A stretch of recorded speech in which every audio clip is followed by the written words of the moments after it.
Hi, good morning all dear students. This is A. Mujawar sir from Vikas Career Academy.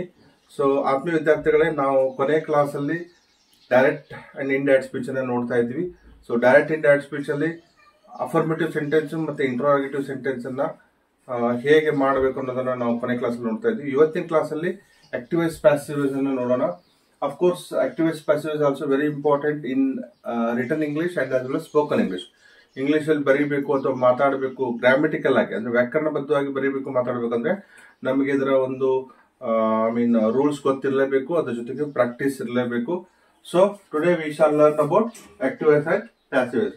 So ಇದನ್ನ ಕನ್ನಡದಲ್ಲಿ ಕರ್ತರಿ ಹಾಗೂ ಕರ್ಮಣಿ ಪ್ರಯೋಗ ಅಂತ ಹೇಳಿ ಕರಿತೀವಿ. ಸೊ ಹಾಗಾದ್ರೆ ಕರ್ತರಿ ಕರ್ಮಣಿ ಪ್ರಯೋಗ ಸಾಮಾನ್ಯವಾಗಿ ಕಾಮನ್ ಪೀಪಲ್ ನಾವು ನೀವೆಲ್ಲ ಹೆಚ್ಚಾಗಿ ಬಳಸೋದು ಆಕ್ಟಿವ್ ವಾಯ್ಸ್.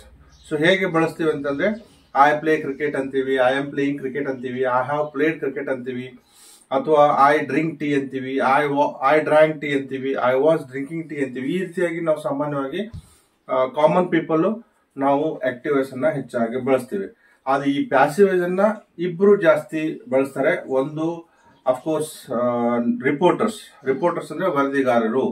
ಸೊ ವರದಿಗಾರರು ಸಾಮಾನ್ಯವಾಗಿ ನಾನು ಏನು ಮಾಡುತ್ತೇನೆ ಅನ್ನೋದನ್ನ ನನ್ನಿಂದ ಏನೇನು ಮಾಡಲ್ಪಡುತ್ತದೆ, ಅಥವಾ ಅವನು ಏನು ಮಾಡುತ್ತಾನೆ ಅನ್ನೋದನ್ನ ಅವನಿಂದ ಏನೇನು ಮಾಡಲ್ಪಡುತ್ತದೆ, ಅಥವಾ ಅವನಿಂದ ಏನೇನು ಮಾಡಲ್ಪಟ್ಟಿತ್ತು, ಈ ರೀತಿಯಾಗಿ ಅವನು ಏನು ಮಾಡಿದನು ಅನ್ನೋದನ್ನ ಅವನಿಂದ ಏನೇನು ಮಾಡಲ್ಪಟ್ಟಿತ್ತು ಅಂತ ಹೇಳಿ ಅವರು ಬರೀತಾರೆ. ಸೊ ಇದ್ರ ಅರ್ಥ ಏನಂತಂದ್ರೆ ನೋಡಿ, ಒಂದು ಎಕ್ಸಾಂಪಲ್ ಹೇಳ್ಬೇಕು ಅಂತಂದ್ರೆ ಮುಖ್ಯಮಂತ್ರಿಯವರು ಹೆಂಡತಿಗೆ ಸಿಹಿಯನ್ನು ತಿನ್ನಿಸುತ್ತಿದ್ದಾರೆ.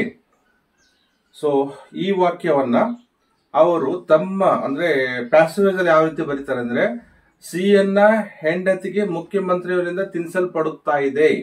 ನೋಡಿ ಇನ್ನೊಂದ್ಸಲ ಹೇಳ್ತೀನಿ, ಮುಖ್ಯಮಂತ್ರಿಯವರು ಸಿಹಿಯನ್ನ ಹೆಂಡತಿಗೆ ತಿನ್ನಿಸುತ್ತಾ ಇದ್ದಾರೆ.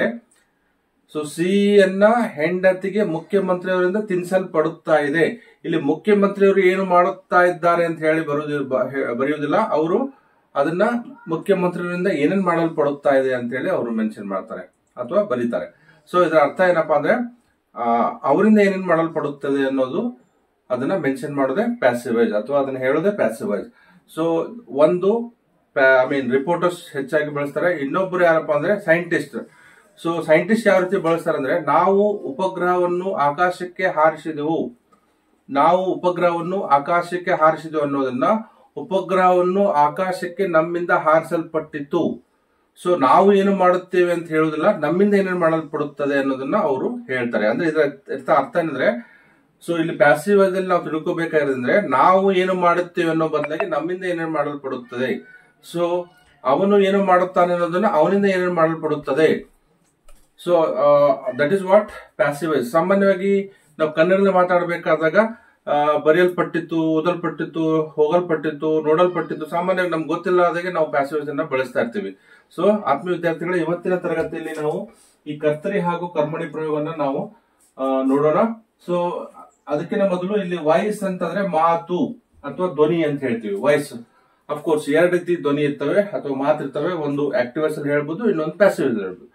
ಸೊ ಇಲ್ಲಿ ವಾಯ್ಸ್ ಅಂತಂದ್ರೆ there are two voice. One is active voice, another is passive voice. ಒಂದು ಆಕ್ಟಿವ್ ವಾಯ್ಸ್ ಇದೆ, ಇನ್ನೊಂದು ಪ್ಯಾಸಿವ್ ವಾಯ್ಸ್. ಹಾಗಾದ್ರೆ ಆಕ್ಟಿವ್ ವಾಯ್ಸ್ ಅಂದ್ರೆ ಏನು? ಕನ್ನಡದಲ್ಲಿ ಕರ್ತರಿ ಪ್ರಯೋಗ ಅನ್ನೋದು ನಿಮ್ಗೆ ಗೊತ್ತಿದೆ.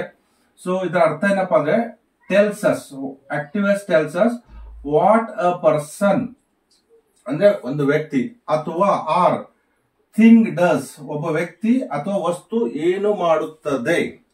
ಒಬ್ಬ ವ್ಯಕ್ತಿ ಅಥವಾ ವಸ್ತು ಏನು ಮಾಡುತ್ತದೆ ಎಂಬುದನ್ನು ಯಾರು ಹೇಳ್ತಾರೆ? ಆಕ್ಟಿವ್ ವಾಯ್ಸ್ ಹೇಳ್ತಾರೆ. ನಾನು ಏನು ಮಾಡುತ್ತೇನೆ ಅನ್ನೋದು ಯಾವುದು? Active voice. ಅಥವಾ ವಸ್ತು ಏನು ಮಾಡುತ್ತದೆ ಅನ್ನೋದು ಆಕ್ಟಿವ್ ವಾಯ್ಸ್. ಇಲ್ಲಿ ಪ್ಯಾಸಿವ್ ವಾಯ್ಸ್ ಅಂತಂದ್ರೆ ಕರ್ಮಣಿ ಪ್ರಯೋಗ.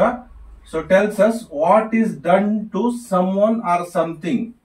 ಅಂದ್ರೆ what is done to someone or something ಅಂದ್ರೆ ಅವರಿಂದ ಏನೇನು ಮಾಡಲ್ಪಟ್ಟಿತ್ತು, ಅದರಿಂದ ಏನೇನು ಮಾಡಲ್ಪಟ್ಟಿತ್ತು ಅನ್ನೋದು ಪ್ಯಾಸಿವ್ ವಾಯ್ಸ್. ಈಗ ನಾನು ಇಲ್ಲಿ ನೋಡಿ, ನಾನು ಕಾಲೇಜಿಗೆ ಹೋಗುತ್ತೇನೆ, ಕಾಲೇಜಿಗೆ ನನ್ನಿಂದ ಹೋಗಲ್ಪಡುತ್ತದೆ. ನಾನು ಕಾಲೇಜಿಗೆ ಹೋಗುತ್ತೇನೆ, ಕಾಲೇಜಿಗೆ ನನ್ನಿಂದ ಹೋಗಲ್ಪಡುತ್ತದೆ. ಸಾಮಾನ್ಯವಾಗಿ ನಾವು ಪ್ಯಾಸಿವ್ ವಾಯ್ಸ್ ಕಾಮನ್ ಪೀಪಲ್ ಬಳಸೋದು ಕಡಿಮೆ, ಬಟ್ ಸಮ್ ಟೈಮ್ ನಾವು ಇದನ್ನ ಬಳಸಲೇಬೇಕಾಗುತ್ತೆ. We have to use. Okay. So of course examination point of view is very important. ಎಲ್ಲಾ ಒಂದು ಎಕ್ಸಾಮಿನೇಷನ್ ಅಲ್ಲಿ ಆಕ್ಟಿವೈಸ್ ಪ್ಯಾಸಿವೈಸ್ ಕೇಳ್ತಾರೆ. ಆಕ್ಟಿವೈಸ್ ಕೊಟ್ಟು ಅದನ್ನ ಪ್ಯಾಸಿವೈಸ್ ಮಾಡ್ರಿ ಅಂತಾರೆ, ಅಥವಾ ಪ್ಯಾಸಿವೈಸ್ ಕೊಟ್ಟು ಆಕ್ಟಿವೈಸ್ ಮಾಡ್ರಿ ಅಂತ ಹೇಳ್ತಾರೆ. So examination point of view ಬಹಳ ಇಂಪಾರ್ಟೆಂಟ್ ಇದೆ, ಕಾಂಪಿಟೇಟಿವ್ ಎಕ್ಸಾಮ್ ಬಹಳ ಇಂಪಾರ್ಟೆಂಟ್ ಇದೆ. ಸೊ ಡಿಯರ್ ಸ್ಟೂಡೆಂಟ್ಸ್, ಇಲ್ಲಿ ಇನ್ನೊಂದು ವಿಶೇಷವಾಗಿ ಹೇಳಬೇಕು ಅಂದ್ರೆ ನಾವು ಫಾರ್ಮುಲಾವನ್ನ ತಿಳ್ಕೋಬೇಕಾಗಿದೆ. ಏನಪ್ಪ ಫಾರ್ಮುಲಾ ಅಂದ್ರೆ subject, verb and object. Subject, verb, object is active voice. ಇದೇನಪ್ಪ ಆಕ್ಟಿವ್ ಫಾರ್ಮುಲಾ ಏನಪ್ಪಾ ಅಂದ್ರೆ ಮೊದಲು ಸಬ್ಜೆಕ್ಟ್ ಬರಬೇಕು, ಆಮೇಲೆ ವರ್ಬ್ ಬರಬೇಕು, ಆಮೇಲೆ ಆಬ್ಜೆಕ್ಟ್ ಬರಬೇಕು. ಇದೇನು, ದಿಸ್ ಈಸ್ ಆಕ್ಟಿವ್ ವಾಯ್ಸ್. ನಾನು ಏನು ಮಾಡುತ್ತೇನೆ, I go to college, I go to college. I play cricket, we sing a song, they write a letter, ಅನಮ್ ಪ್ಲೇಸ್ ವಾಲಿಬಾಲ್. ಓಕೆ, ಸೊ ಇಲ್ಲಿ ಒಬ್ಬ ವ್ಯಕ್ತಿ ಏನು ಮಾಡುತ್ತಾನೆ, ಒಂದು ವಸ್ತು ಏನು ಮಾಡುತ್ತದೆ ಅನ್ನೋದು ಅದು ಆಕ್ಟಿವ್ ವಾಯ್ಸ್. ಸೊ ಈಗ ವಸ್ತು ಏನು ಮಾಡುತ್ತದೆ, okay, the bus goes to Bengaluru, the bus goes to Bengaluru. ನೋಡಿ, ಬಸ್ ಇಸ್ ಸಬ್ಜೆಕ್ಟ್, ಬಸ್ ಏನ್ ಮಾಡುತ್ತದೆ, ಬೆಂಗಳೂರು ಹೋಗುತ್ತದೆ. ಇಲ್ಲಿ ಒಬ್ಬ ವ್ಯಕ್ತಿ ಏನು ಮಾಡುತ್ತಾನೆ, ವಸ್ತು ಏನು ಮಾಡುತ್ತದೆ ಅನ್ನೋದು ಗೊತ್ತಾಗ್ತದೆ ಇಲ್ಲಿ. ಸೊ ಪ್ಯಾಸಿವ್ ವಾಯ್ಸ್ ಅಲ್ಲಿ object formula, object to be verb 3 by subject. ಅಂದ್ರೆ ಇಲ್ಲಿ ವರ್ಬ್ 3 ಬರಲೇಬೇಕು, ದಯವಿಟ್ಟು ನೆನ್ಪಿಟ್ಕೊಳ್ಳಿ. ಅಂದ್ರೆ ಮೊದಲು ಏನ್ ಮಾಡ್ಬೇಕು, ಸಬ್ಜೆಕ್ಟ್ ಆಬ್ಜೆಕ್ಟ್ ಬರಬೇಕು, ಆಮೇಲೆ ಟು ಬಿ ಬರಬೇಕು, ಅಂದ್ರೆ ಹೆಲ್ಪಿಂಗ್ ವರ್ಬ್ ಬರಬೇಕು, ಆಮೇಲೆ ಹೆಲ್ಪಿಂಗ್ ವರ್ಬ್ ಜೊತೆಗೆ ವರ್ಬ್ 3 ಬರಬೇಕು, ಬೈ ಲಾಸ್ಟ್ ಗೆ ಸಬ್ಜೆಕ್ಟ್ ಬರಬೇಕು. ನಾವು ಇಷ್ಟು ದಿವಸ ಹೆಲ್ಪಿಂಗ್ ವರ್ಬ್ ಅನ್ನ ಮೇನ್ ವರ್ಬ್ ಜೊತೆಗೆ ಬಳಸಬೇಕಾದಾಗ ಹ್ಯಾವ್ ಜೊತೆಗೆ ವರ್ಬ್ 3 ಬರಬೇಕು, ಆಮ್ ಆರ್ ಜೊತೆಗೆ ವರ್ಬ್ 1 ಬರಬೇಕು, ವಾಸ್ ಜೊತೆಗೆ ವರ್ಬ್ 1 ಬರಬೇಕು, ಹ್ಯಾಡ್ ಜೊತೆಗೆ ವರ್ಬ್ 3 ಬರಬೇಕು ಅನ್ನೋದನ್ನ ನೋಡ್ತಾ ಇದೀವಿ. ಅದು ಇಲ್ಲಿ ಏನಾಗುತ್ತೆ ಅಂತಂದ್ರೆ ಎಲ್ಲಾ ಸಹಾಯಕ ಕ್ರಿಯಾಪದ ಜೊತೆಗೆ ವರ್ಬ್ 3 ಬರಬೇಕು. ಆಮ್ ಜೊತೆಗೆ ವರ್ಬ್ 3 ಬರಬೇಕು, ಆರ್ ಜೊತೆಗೆ ವರ್ಬ್ 3 ಬರಬೇಕು, ಈ ಜೊತೆಗೆ ವರ್ಬ್ 3 ಬರಬೇಕು, have, has, had, will, shall ಎಲ್ಲ ಜೊತೆಗೆ ವರ್ಬ್ 3 ಬರಬೇಕು. ಮೈ ಡಿಯರ್ ಸ್ಟೂಡೆಂಟ್ಸ್, ದಯವಿಟ್ಟು ನೆನ್ಪಿಟ್ಕೊಳ್ಳಿ. ಸೊ ವರ್ಬ್ 1, ವರ್ಬ್ 2, ವರ್ಬ್ 3 ನೀವು ಪ್ರಾಕ್ಟೀಸ್ ಮಾಡಲೇಬೇಕು. ಎಷ್ಟು ಪ್ರಾಕ್ಟೀಸ್ ಮಾಡ್ತೀರಿ, ಎಷ್ಟು ಜಾಸ್ತಿ ನಿಮ್ಗೆ ಗೊತ್ತಿರ್ತವೆ ಅಷ್ಟು ನಿಮ್ಗೆ ಈಸಿ ಆಗುತ್ತೆ. ಇಲ್ಲಿ ಒಂದು ಎಕ್ಸಾಂಪಲ್ ಅನ್ನ ನಾನು ನಿಮ್ಗೆ ಎಕ್ಸ್ಪ್ಲೇನ್ ಮಾಡ್ತಾ ಇದ್ದೀನಿ. I play cricket, this is called active voice. This is called active voice. This is subject, this is verb and this is object. ಇದಕ್ಕೆ ನಾವು ಏನ್ ಹೇಳ್ತೀವಿ, ಆಕ್ಟಿವ್ ವಾಯ್ಸ್ ಅಂತೀವಿ. ಐ ಪ್ಲೇ ಕ್ರಿಕೆಟ್ ಅಂದ್ರೆ ನಾನು ಕ್ರಿಕೆಟ್ ಆಡುತ್ತೇನೆ, ಅಥವಾ ನಾನು ಈಗ ಕ್ರಿಕೆಟ್ ಆಡುತ್ತೇನೆ. ಇದನ್ನ ನಾವು ಪ್ಯಾಸಿವ್ ವಾಯ್ಸ್ ಅಲ್ಲಿ ಹೇಳಬೇಕು ಅಂದ್ರೆ subject become object and object become subject. So ಮೊದಲು ಆಬ್ಜೆಕ್ಟ್ ಬರಬೇಕು. ಆಬ್ಜೆಕ್ಟ್ ಏನು, ಕ್ರಿಕೆಟ್ ಇಸ್ ಆಬ್ಜೆಕ್ಟ್. ಇದು ಟು ಬಿ, ಇಲ್ಲಿ ನೋಡಿ, ಇಲ್ಲಿ ಟು ಬಿ, ಇಲ್ಲಿ ಪ್ಯಾಸಿವ್ ವಾಯ್ಸ್ ಅಲ್ಲಿ ಟು ಬಿ ಬರಬೇಕು. ಸೊ ಟು ಬಿ ಈಸ್ ಯಾಕೆ ಬಂತಂದ್ರೆ ಇದು ಪ್ರೆಸೆಂಟ್ ಟೆನ್ಸ್ ಇದೆ. ಐ ಪ್ಲೇ ಕ್ರಿಕೆಟ್ ಏನಿದು ಪ್ರೆಸೆಂಟ್ ಟೆನ್ಸ್, ಅದಕ್ಕೆ ಟು ಬಿ ಏನಾಗುತ್ತೆ, ಈಸ್ ಬರುತ್ತೆ. ಸಪೋಸ್ ಇಲ್ಲಿ ಐ ಪ್ಲೇಡ್ ಕ್ರಿಕೆಟ್ ಅಂದ್ರೆ ವಾಸ್ ಅಂತ ಬರ್ತಿತ್ತು. Okay, suppose I will play cricket ಅಂದ್ರೆ ಇಲ್ಲಿ ಏನ್ ಬರ್ತಿತ್ತು, ವಿಲ್ ಬಿ ಅಂತ ಹೇಳಿ ಬರ್ತಿತ್ತು. ಸೊ ಇದು ಪ್ರೆಸೆಂಟ್ ಟೆನ್ಸ್ ಇರೋದ್ರಿಂದ ಇಲ್ಲಿ ಈಸ್ ಬರಬೇಕು. ಸೊ ಕ್ರಿಕೆಟ್ ಈಸ್ ವರ್ಬ್ 3 ಹೇಳಿದೆ ನಾನು. ಇಷ್ಟು ದಿವಸ ನಾವು ಈಸ್ ಜೊತೆಗೆ ವರ್ಬ್ 1 ಬಳಸಬೇಕು ಅನ್ನೋದನ್ನ ನಾವು ನೋಡ್ತಾ ಇದ್ವಿ. ಆದ್ರೆ ಪ್ಯಾಸಿವ್ ವಾಯ್ಸ್ ಅಲ್ಲಿ ವರ್ಬ್ 3 ಬರಲೇಬೇಕು.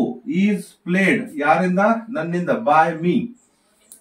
ಸೊ ನನ್ನಿಂದ, ನಾನು ಏನು ಮಾಡುತ್ತೇನೆ, ನನ್ನಿಂದ ಏನೇನು ಮಾಡಲ್ಪಡುತ್ತದೆ, I by me. Okay, so me is called object. So cricket is played by me, ನಾನು ಕ್ರಿಕೆಟ್ ಆಡುತ್ತೇನೆ, ಕ್ರಿಕೆಟ್ ನನ್ನಿಂದ ಆಡಲ್ಪಡುತ್ತದೆ. ಸೊ ದಯವಿಟ್ಟು ಈ ಫಾರ್ಮುಲಾವನ್ನ ನೆನ್ಪಿಟ್ಟುಕೊಳ್ಳಿ. ಅದ್ರ ಜೊತೆಗೆ ಏನಪ್ಪಾ ಅಂತಂದ್ರೆ ಫಾರ್ಮುಲಾ ಜೊತೆಗೆ ಇಲ್ಲಿ ಆಕ್ಟಿವ್ ವಾಯ್ಸ್ ಅಂದ್ರೆ ಏನು, ಪ್ಯಾಸಿವ್ ವಾಯ್ಸ್ ಅಂದ್ರೆ ಏನು, ಇಷ್ಟು ನೀವು ಕರೆಕ್ಟ್ ಆಗಿ ತಿಳ್ಕೊಂಡ್ರೆ ಖಂಡಿತ ನಿಮಗೆ ಆಕ್ಟಿವ್ ವಾಯ್ಸ್, ಪ್ಯಾಸಿವ್ ವಾಯ್ಸ್ ಬಹಳ ಈಸಿ ಆಗುತ್ತೆ. ಸೊ ಮುಂದಿನ ಕ್ಲಾಸ್ ಅಲ್ಲಿ ಬಹಳಷ್ಟು ಕಲಿಸ್ತಾ ಇದ್ದೀನಿ. ಧನ್ಯವಾದ.